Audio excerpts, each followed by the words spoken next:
only true like account extra you can have is at 3 months for excess funds. So if we were losing money, general fund has to pay the money back per requirement. So if just say for instance the cafeteria account would lose $50,000, general fund would have to pay the cafeteria account $50,000. Our plan would be then, what's the strategy to make that a net neutral account in the future? So this position would be needed regardless because the compliance and the state reporting and the monitoring is not going to go away. So regardless of the food service management company or how viable or financially efficient they are, this person is needed. So Tom, what I'm hearing from this, if I hear you correctly, the surplus and the spending that we have would be able to provide the salary for this new position, and the person in this new position would be able to oversee this to ensure that part of that process of net neutrality would be sustainable over the course of a number of years. Correct. Okay, but we're making a decision because we have a surplus and we're spending it down. And because we have for compliance, correct? I would say that the spend down plan is focused on the equipment. The food service coordinator is needed. I think some of the being put down in the spend down plan is there is some extra dollars attributed above and beyond what we currently have, but it's minimal to what we currently have budgeted for internal people at transition. That's where I noted that the cost is mostly offset. It's not 100%, but it's minimal. So that's why it's within the spend down plan, because it would cost a little bit, but would we be able to recoup that in subsequent years? That's what this person's position would be to work with food service management companies to make it that So it almost would be self-fulfilled. Self-fulfilling, okay. All right. That's what I said. The need of this position is there, and the request is I would request this regardless if we had a spend down, because it became apparent with that audit process that somebody 100% designated is needed. And who benefits from this primarily with this plan that you put together? The anticipation would be that we would enhance the student program so that students would get more options, and we would enhance their program. We would be able to sit down and they'd have more time to just basically grow the program internally.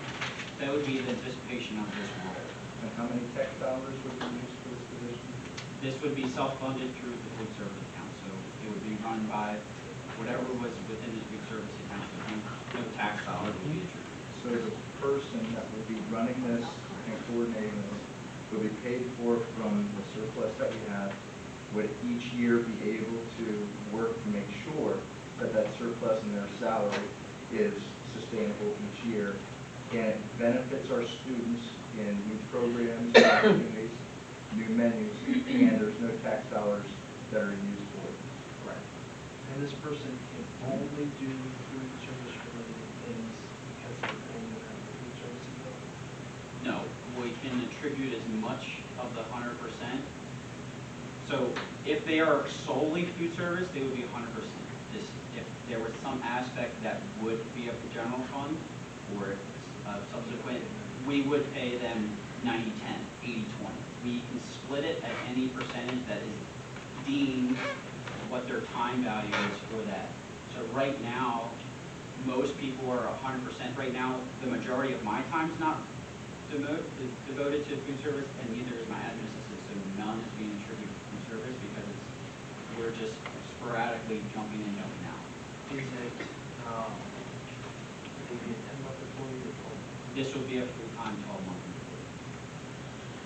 employee. I can see 12 months if you run a year round. Could we get a part-time person if they're only doing food service related things and we have a food service management company? I think for the time that I'm expecting them to invest, I think part-time is viable. If you want somebody to just do the reporting, I think part-time is viable. If you want somebody to actually be integrated in our food service program, that's a full-time position. And we'll have a job description. Yes, I have a job description ready. It was more or less to have the spend down plan. If there was agreements, we would pursue that because, like I said, we have a quote for these food service equipment, but you guys would still have to approve the the quote, it's more or less getting in front of you. I would have a job description, hence the next couple slides here about, it kind of funnels into some additional efficiencies that we realize that this would come to fruition. And Tom, what's the urgency for this to get this started for the job description? So the urgency for this would be if this would pursue forward, it would align itself with the RFP process, as I mentioned. So the RFP process is almost a year, the rest of the year until we would have a company awarded in the May timeframe. So I'll just jump into the timeline. So in the May, we're looking at board approval. This person would basically, if we move forward, obviously we have a few months until we would be able to recruit and hire and have board approval. So realistically, we'll just anticipate to say January, they would have those 6 months to get integrated in our current operations to then go into the next year, basically, if we would have a new food service management company to help them transition. So that's where the urge is. If we get them now, they can get integrated now with our current operations, with the chart wells that we've seen great efficiencies with. And if we would so happen through the bidding process lose chart wells in that bid, and they had a new company, they would be able to know what's happening internally across those 6 months instead of just being new person with new company starting July 1. So logistically, that makes more sense for me, but Stevens. And for the next slide, so that'll be at this month, vote on the job description. No. So right now it says it's upcoming. The timing, I don't think this will make the food service coordinator. If the committee agrees, I will push that forward. I will have that job description ready. Subsequent job descriptions that we've noticed with efficiencies that this opens up. You can see basically the district office / business office is affected because this kind of funnels into some efficiencies we can realize with additional job duties with other people. That's kind of the job description will funnel after that. Realistically, the time frame is more November than October. It's just to let you know that you weren't getting hit with 6 job descriptions with no background. So I guess my question would be, is the committee comfortable with moving forward with the food service coordinator position? I think it's necessary. So we self-funded by that account and Okay, so the job description will be on the next board meeting to be approved, reviewed and approved, and then the subsequent ones will come in anticipation of the new one.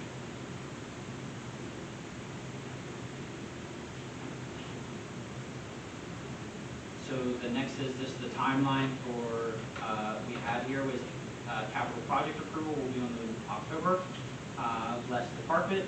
We will have Act 1 not to exceed resolution, which we talked about with the 5.2%. So those are the 2 items for this month. The next month, like I talked about, will be a transfer to capital reserve pending audit conclusion. Sometimes this funnels into December based on timing of the FP&S committee meeting, so this may or may not be November depending on timing.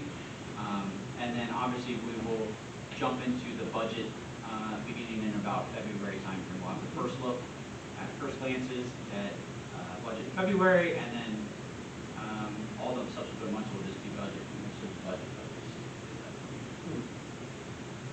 focus. The change orders here, I missed updating the board of the change orders last finance committee meeting, so that's why there's so many on here. These were from the last finance committee in June until now.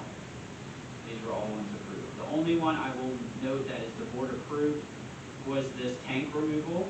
They had a do not exceed number of around 86, 87,000. That came in under at 63.3. So that came in under what the not to exceed number was.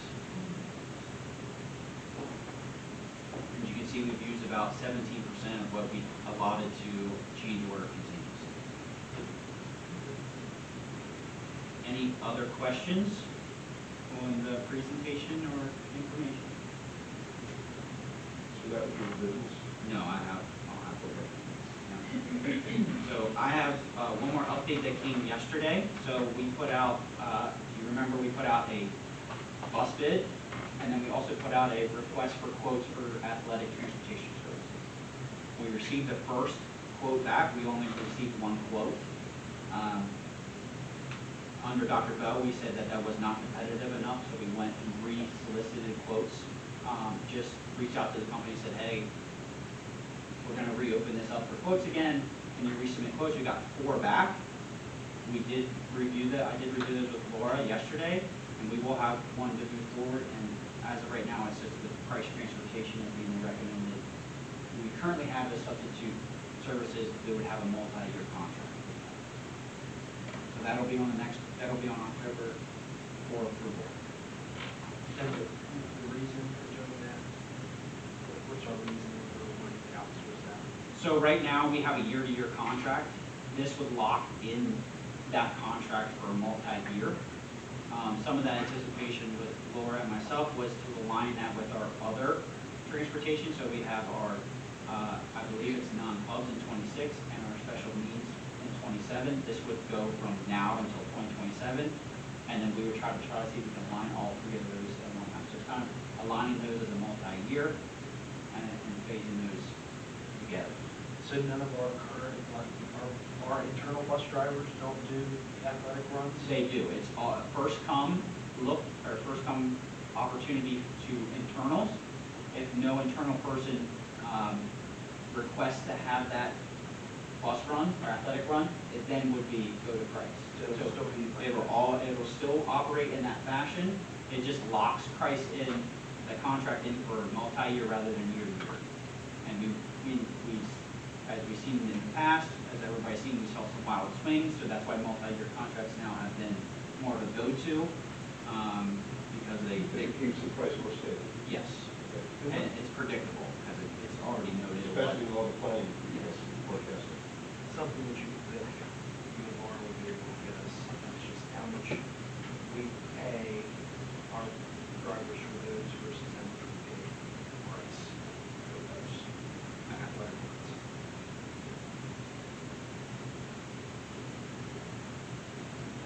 We have an update.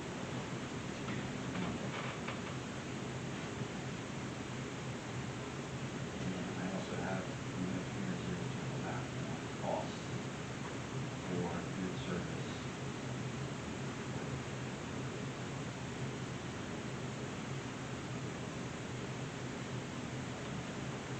Is there any other informational items that I missed? Right. Did you have any other informational items you needed to serve?